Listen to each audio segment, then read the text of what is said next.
నమస్తే ప్రజా వాయిస్ కి స్వాగతం।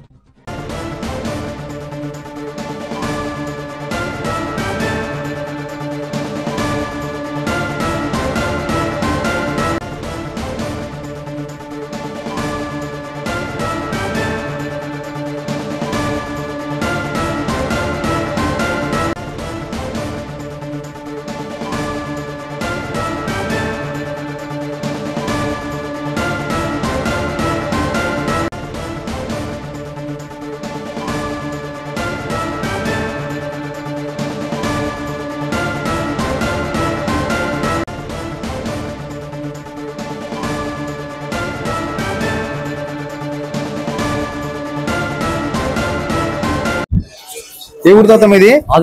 Adoni yeah area? కాలేజ్ దగ్గర ఉన్నాం సార్। కాలేజ్ దగ్గర శ్రీనివాస్ నగర్। ఎక్కడ పోయింటివి? బన్నీకి పోయింది సార్। బన్నీ ఉత్సవాలకి అంటే ప్రతి సంవత్సరం పోతావా? లేదు సార్, 2 ఏళ్ళు పోయిందా సార్, ఈసారి పోయింది। ఎంత వయసు నీది? 68 సార్। మరి ఈ వయసులో కూడా చూడాలని ఎట్లా? స్వామి కోసమేనా? దేవుని కోసం పోయినాడు సార్, కాయలు కొట్టుకుని వస్తామని పోయినాడు సార్। అంటే దాంట్లో మధ్యలోకి పోయింటివే? లేదు సార్, పక్కకు ఉన్నాను sir.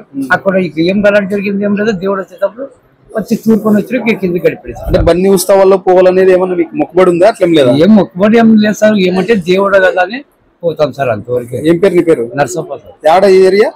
Srinivas Nagar sir, college దగ్గర। ఏం పేరు మీ పేరు? సంజీవ్। సంజీవ్। ఏ ఊరు మీది? ఆలూరు। అంటే ప్రతి సంవత్సరం పాల్గొంటుంటారా? ఎన్ని సంవత్సరాల నుండి పాల్గొంటుంటారు అక్కడ? 20 years। అంటే మీ ఇంట్లో నుండి, అంటే ఇంటి పెద్దల సాంప్రదాయమా లేకపోతే మీ నుండే? మా బాబాయ్ వాళ్ళు పోతారు అప్పటి నుండి మీ బాబాయ్ పోతారు। అంటే ఆ కార్యక్రమంలో పాల్గొంటే మంచి జరుగుతుంది ఏమన్నా అట్లా ఏం లేదా? అట్లా పాల్గొనాలి, దేవుని కార్యక్రమం పాల్గొనాలి। పేరు పెద్దనా? సంజీవ। నమస్తే ప్రజా వాయిస్ కి స్వాగతం।